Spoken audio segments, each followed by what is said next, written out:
Lanjut ke contoh soal berikutnya, kita akan membahas sedikit tentang gaya Lorentz. Oke, oke, sip. Ini dia soalnya. Tuh. Ada sebatang tembaga tipis mendatar memiliki panjang 1 meter, masanya 50 gram. Oke. Berapakah kuat arus minimum melalui batang tersebut, yang dapat menyebabkan batang itu mengapung secara mendatar dalam suatu medan magnet 2 Tesla? Oke, kenapa? Misalkan si batang tembaganya harus dikasih arus, biar ada yang namanya gaya Lorentz kan ya. Artinya gaya Lorentz pada sebuah kawat menghantar itu kan besarnya ILB gitu kan ya, FBIL kalau kata lo semuanya ya. Oke, ya udah kita ilustrasikan kondisi dari soal yang barusan kita baca. Oke. Nah, di sini karena dia tembaganya itu punya massa, berarti dia punya gaya apa itu? Betul, dia punya gaya berat. Nah, kita anggap gaya beratnya berarti menuju pusat bumi kan ya. Oke, berarti di sini ke bawah tuh. Oke, sebesar siapa? Sebesar G. Oke.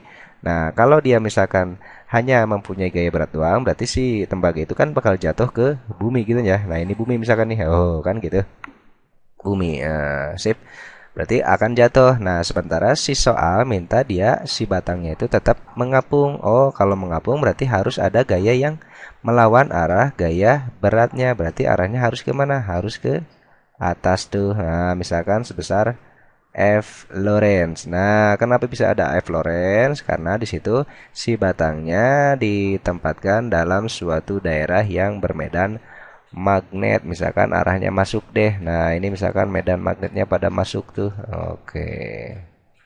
Tapi kalau ada medan magnet nggak ada arus, yang nggak bakal ada gaya Lorentz. Makanya di sini ditanyain berapa kuat arus yang mengalir agar si gaya Lorentz-nya dapat bekerja mengimbangi gaya beratnya. Oke. Nah, kalau misalkan gaya Lorentz ke atas, berarti kalau B-nya ke masuk berarti arah I-nya ke sana kan ini ya, pakai kaidah tangan kanan. Tapi di sini nggak dikasih atau nggak ditanyain arahnya, cuman ditanya besar kuat arusnya saja. Ya sudah. Oke, kalau mengapung atau misalkan kalau melayang berarti jumlah gayanya itu nilainya sama dengan 0 kan ya. Artinya berarti gaya Lorentz itu nilainya sama dengan gaya beratnya gitu ya. Oke, gaya Lorentz kalau pada kawat menghantar itu kan I dikali L dikali dengan B gitu kan ya. Nilainya sama dengan M kali G. Ya sudah, tinggal masukin I-nya, ditanyain panjang kawatnya berapa? 1 meter.